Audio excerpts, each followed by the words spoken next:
एक सारांश एक पुस्तक का आपके साथ शेयर करना चाहूंगा। आपने 7 habits of highly effective people जो पुस्तक आपने शायद पढ़ा होगा, स्टीफन कॉवी जो सबसे बड़े माने जाने वाले मैनेजमेंट गुरु थे, उन्होंने यह पुस्तक लिखा है। Considered to be the most famous management book ever written.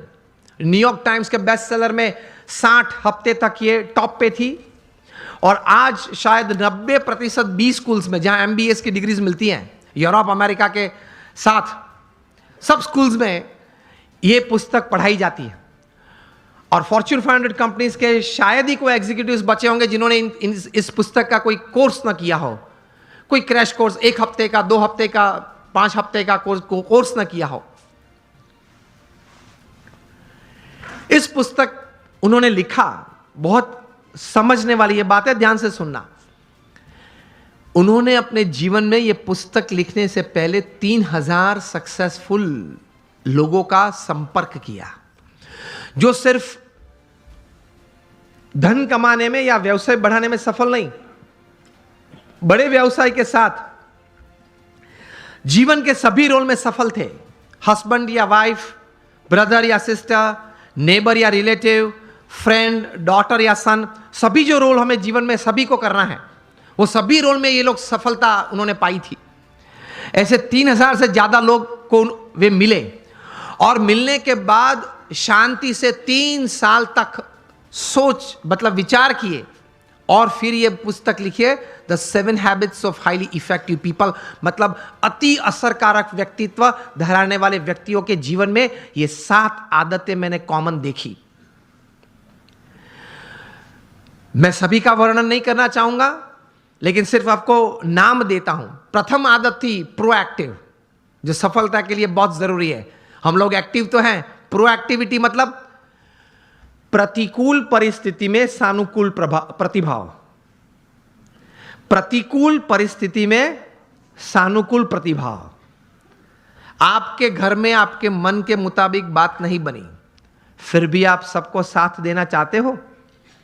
आप जो ट्रस्ट में हो, जो संस्था में हो, जिसमें आपका प्रोजेक्ट, आपका विचार अच्छे थे, लेकिन सर्वानुमत से वो स्वीकार नहीं किया गया और किसी और का विचार स्वीकार किया गया, फिर भी आप इतने उत्साह से उस प्रोजेक्ट में अपने आप को वो सेवा में जोड़ सकते हो।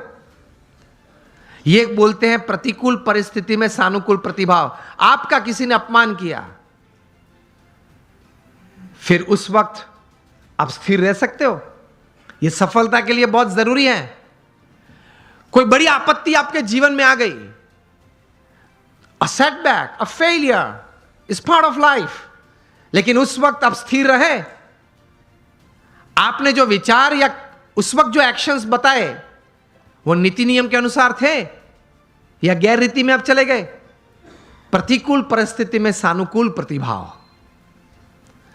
किसी ने चांटा मारा, फिर भी आप हंस सकते हैं। To keep yourself stable is the first important aspect. प्रतिकूल परिस्थिति में सानुकूल प्रतिभाव। दूसरी बात लिखते हैं, begin with the end in mind. जो भी आप करना चाहते हैं तो उसका अंतिम परिणाम आप क्या चाहते हैं वो आप अभी से सोच लें, और अंतिम नतीजा शायद क्या भी आ सकता है वो भी आप तैयार कर लें। तीसरी बात लिखिए, putting first things first, priority. चौथी बात लिखिए, थिंक विन विन। आप भी जीते, मैं भी जीतूं। आप भी पैसा कमाए, मैं भी कमाऊं। आप भी सुखी हो, मैं भी सुखी हूं। क्योंकि ये नेट का जमाना है, एज ऑफ इंफॉर्मेशन है, क्वालिटी कंट्रोल का जमाना है। आप किसी व्यक्ति या किसी कलीग के साथ 1 बार 2 बार चीटिंग कर पाओगे, तीसरी और चौथी बार नहीं। यस और नो? Think win win. मैं जिसके साथ धंधा करता हूं वो भी जीते, मैं भी जीतूं। वो भी सुखी हो, मैं भी सुखी हूं, दोनों कमाए। 5वीं बात लिखी थी, seek first to understand and then to be understood. ये मिलियनर यूथ समृद्ध जीवन के लिए ये आदत बहुत जरूरी है। Seek first to understand and then to be understood. आप पहले वो व्यक्ति को समझने का प्रयत्न करें, फिर वो व्यक्ति मुझे समझे, ऐसी अपेक्षा रखे। हमारी बात ये होती है कि देख तू मेरा सुन, पहले तू मेरी बात सुन। ये स्टीफन कॉवी लिखते हैं, ये 3000 सक्सेसफुल पीपल के जीवन में ये आदत थी, पहले वे सामने वाले व्यक्ति को शांति से सुनते थे। कभी हम सुनते हैं तो उसके पीछे हमारा विचार ये रहता है कि इसको उत्तर क्या दूं। उत्तर देने के लिए मत सुनना। स्टीफन कॉवी लिखते हैं एम्फैटिक लिसनिंग, समझने के लिए सुनना।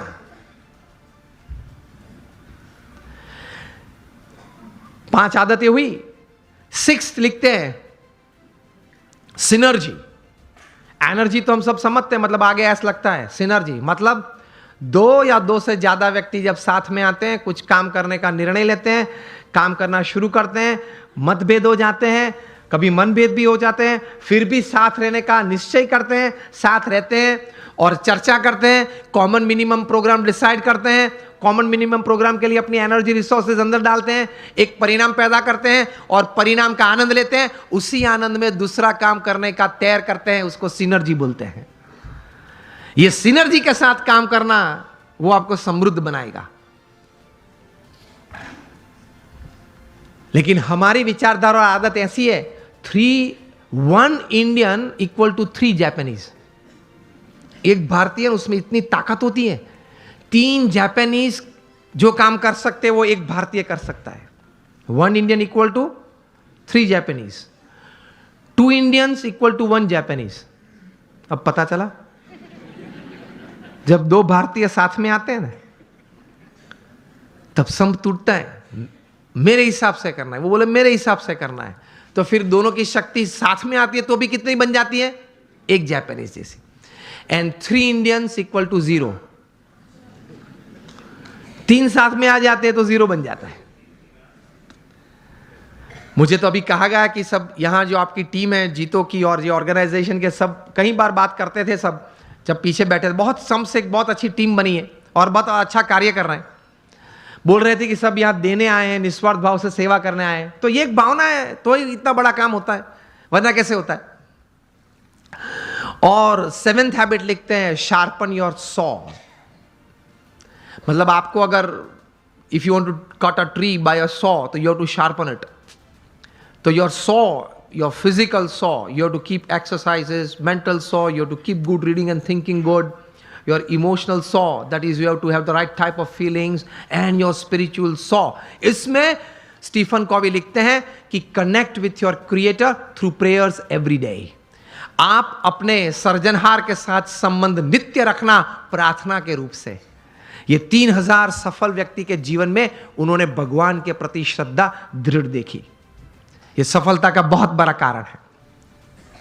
चलो हम यहां बैठे हैं, अगर कहीं से कोई चूहा निकल आए, यहां तक आ जाए, ये मॉनिटर के ऊपर चढ़ जाए, यहां से दौड़ता हुआ वहां जाए, कूद के नीचे आए, फिर ऊपर आ जाए, मुझे भी अगर डिस्टर्ब करे,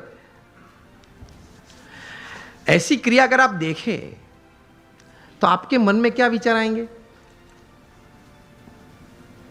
किसी के मन में अगर कोई विचार आते हो, उंगली ऊंची करें आप। ये अगर आप देखें ऐसा कुछ दृश्य तो मन में क्या विचार आएगा? विचार ही नहीं आएगा। कुछ तो विचार आने चाहिए ना। चूहे को बाहर फेंक दो और उंगली ऊंची करे, जिसको बोलना है उंगली ऊंची करे। Has you gentlemen? Sorry again. Oh, that doesn't come in by you can put the sensors, okay?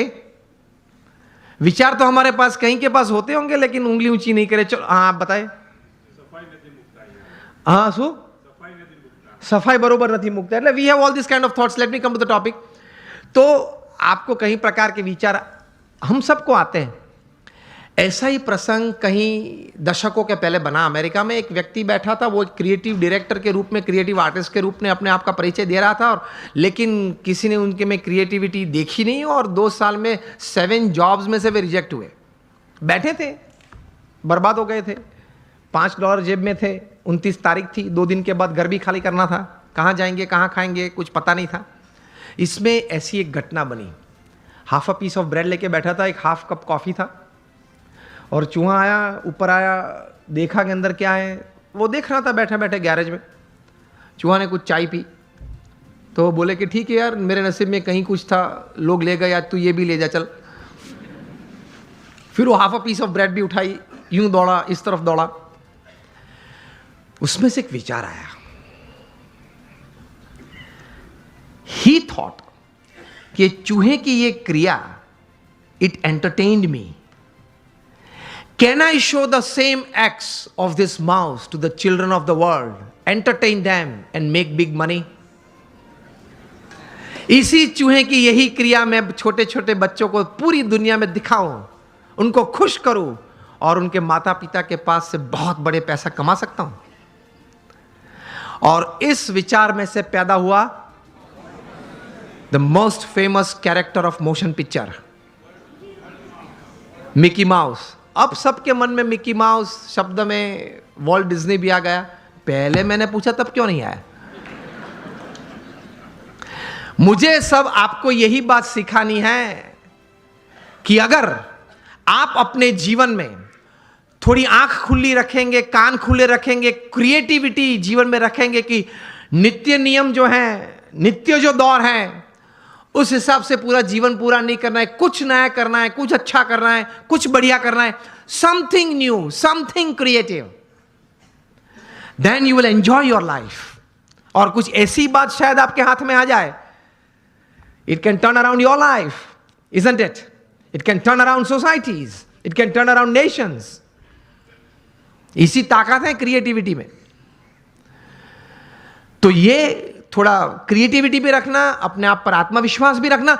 जब प्रमुख स्वामी महाराज को दिल्ली में अक्षरधाम बनाना था अपने गुरु के संकल्प के अनुसार, अब दिल्ली में आप यहां जो डेवलपर्स बैठे हैं, ये एक अंतर्दृष्टि करना कि दिल्ली में यमुना के किनारे 110 एकड़ जमीन पाना वो क्या है, और वहां 5 साल में प्रोजेक्ट पूरा करना वो क्या है, और वो भी पत्थर का नक्काशी काम का काम। वो कोई रेसिडेंशियल कमर्शियल प्रोजेक्ट नहीं कि बिल्ड करके बेच देना, ऐसा नहीं। प्रमुख स्वामी महाराज और 7,000 आर्टिसंस काम कर रहे थे। पूरे मुंबई में एक भी साइट नहीं होगी जहां 7,000 काम करते होंगे कंस्ट्रक्शन साइट पे। अभी तो और कम करते होंगे, स्लैक सीजन चल रही है, सब दबा हुआ है। 7,000 artisans were working at the peak of it and Pramukh Swami completed the project in 5 years. तब बहुत लोग कहते थे कि स्वामी ये बहुत बड़ा प्रोजेक्ट है, ये पूरा नहीं। चंद्रकांत सोमपुरा जिन्होंने डिजाइन किया वे कहते कि स्वामी जी 35 साल चाहिए ये डिजाइन पूरी करने के लिए, ये कद पूरा करने के लिए। प्रमुख स्वामी महाराज निश्चित थे कि 5 साल में हमने संकल्प किया इसलिए पूरा करना ही है, और उन्होंने पूरा किया। When you decide you can। और उसी घटना के बीच, उस दौरान बीच एक ऐसी घटना बनी कि स्वामीनारायण अक्षरधाम गांधीनगर पे टेररिस्ट अटैक हुआ था 2002 में। उसी वक्त ये दिल्ली अक्षरधाम का काम चल रहा था। प्रमुख स्वामी महाराज की जगह और कोई व्यक्ति होता तो उसके मन में यह विचार आ जाता कि वहां से अगर आतंकवादी यहां दौड़ते हुए गुजरात तक पहुंच गए तो दिल्ली तो बीच में ही है, कभी वो अक्षरधाम पे आ जाएंगे। मेरे आपके जैसे 2 बुद्धिशाली लोग, उन्होंने सलाह भी दी प्रमुख स्वामी महाराज को। प्रमुख स्वामी महाराज ने कहा कि हम भगवान का काम कर रहे हैं, समाज के उत्कर्ष का काम कर रहे हैं, सब मनुष्य को अच्छे विचार के लिए प्रेरित करने का काम कर रहे हैं, तो भगवान हमारे साथ हैं। प्रमुख स्वामी महाराज ने इस आतंकवादी हमले के बाद दिल्ली अक्षरधाम का काम 2 गुना कर दिया, double speed. This is how great personalities they work with tremendous confidence in their hearts. जबरदस्त आत्मविश्वास के साथ काम करते हैं। तो यह भी एक अच्छी बात है एक मिलियनर यूथ के लिए।